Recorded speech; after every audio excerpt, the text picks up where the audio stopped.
প্রশাসনে যে ৫৭ জন লোক মারা গেছে, প্রশাসন কার কাছে জবাব চাবে? সাংবাদিক, প্রশাসন, সাধারণ জনগণের তিনজনকে এক হতে হবে। কাদের বিরুদ্ধে? সাংবাদিক, দালাল সাংবাদিকদের বিরুদ্ধে, দালাল প্রশাসনের বিরুদ্ধে, আর জনগণের ভিতরে যারা এই চাঁদাবাজ আছে এদের বিরুদ্ধে।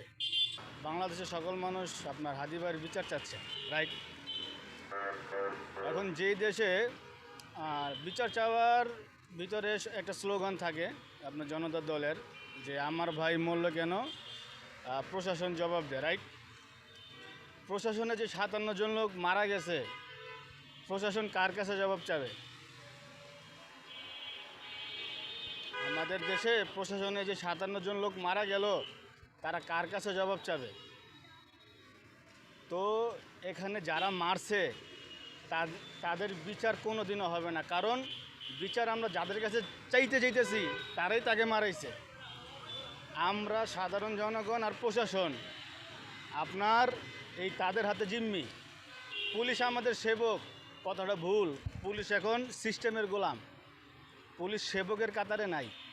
আর সাধারণ জনগণ পুলিশকে তো ভালোই বাসে না, পুলিশকে মনে করে ঘুষখোর। সব পুলিশ কি ঘুষখোর?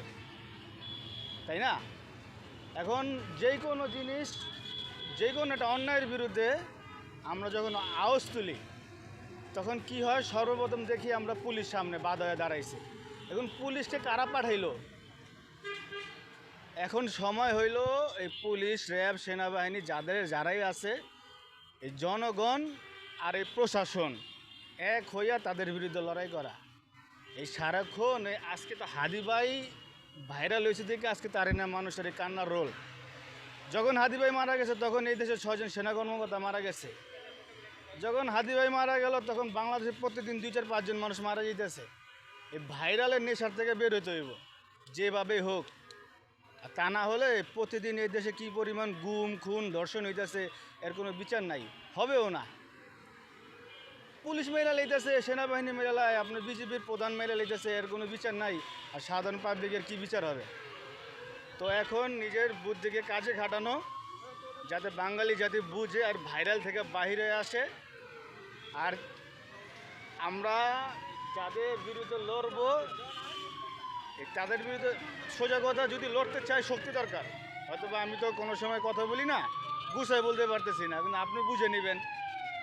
এখন আপনিও গোলামির কাতারে, আমিও গোলামির কাতারে, প্রশাসনও গোলামির কাতারে, কয়েকটা লোকের হাতের মুঠ হয়, আর তারা পুতুলের মতো আমাদেরকে ব্যবহার করে। আর আমরা আর প্রশাসন সবসময় লড়াই করে আসছি। এখন সময় প্রশাসন আর জনগণ এক হওয়ার। পুলিশের ভিতরে বহু ভালো মানুষ আছে, তারা চাইলেও ভালো কাজ করতে পারে না। তার একটা প্রমাণ, একটা থানা চালায় একজন ওসি। ওসি যদি বলে বাংলাদেশের মেন কটা সমস্যা, ১ চাঁদাবাজি, ২ মাদক, সে শুধু বলবে যে আমি এখানে চাঁদাবাজ আর মাদক রাখবো না, পরের দিন তাকে বান্দরবন পাঠিয়ে দেওয়া হবে। তো এই সিস্টেম ভালো কাজ করতে চাইলেও তাকে ভালো কাজ করতে দেয় না। বিশ্বের অন্যায়ের বিরুদ্ধে যদি লড়াই করতে চান, সর্বপ্রথম যে শক্তিটা দরকার হলো মিডিয়া। আগে খবর ছাপা হইতো, পরে বিক্রি হতো।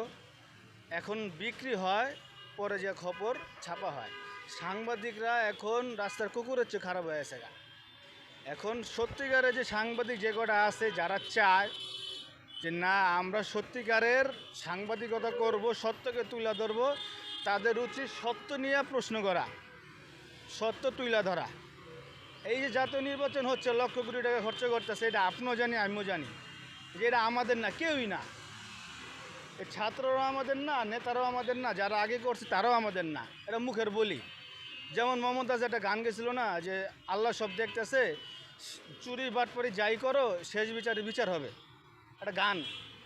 বাটপারি জুয়া চুরি যতই করো ভাই, আখেরাতে খাইবা দ্বারা পাইবা না রেহাই। এই মমতাজের জীবন আপনি দেখেন কি পরিমাণ চুরি বাটপারি ছাত্রী সব আছে। তো কে কি বললো সেটা ফ্যাক্টর না, মানুষের কর্মটাই মেন। ঘোরা ঘরে আসেন, আপনি একজন সাংবাদিক, ছোট আছেন, আস্তে বড় হবেন, দোয়া করি, কিন্তু সত্যের পক্ষে দাঁড়াতে হবে। এখন সবাই মিথ্যার পিছে। হাদি ভাই খালি মারা গেছে, হাজার হাজার মায়ের বুক খালি হয়ে গেছে, তাই না? তো আমার মনের কথা আপনাকে বললাম, আপনি যদি এখন এই সমাজ ঠিক করতে গেলে আপনারও কি বলে পাশে থাকতে হবে। আপনার কাছে আপনার জায়গা থেকে আপনার সর্বোচ্চটা দিতে হবে। এক সাংবাদিক, দুই প্রশাসন, তিন সাধারণ জনগণ। সাংবাদিক, প্রশাসন, সাধারণ জনগণের তিনজনকে এক হতে হবে। কাদের বিরুদ্ধে? সাংবাদিক, দালাল সাংবাদিকদের বিরুদ্ধে, দালাল প্রশাসনের বিরুদ্ধে, আর জনগণের ভিতরে যারা এই চাঁদাবাজ আছে এদের বিরুদ্ধে। যদি পারেন তাহলে এই দেশ ঠিক হবে, বুঝছেন? এই সারাদিন কথা বললে কোনো লাভ নাই। এই জাস্ট ভাইরালের নেশা মানুষের, জাস্ট নিজেকে নিজের টাকা ইনকামের একটা চিন্তা ভাবনা, এই ভিতরে তারা মানুষ আছে।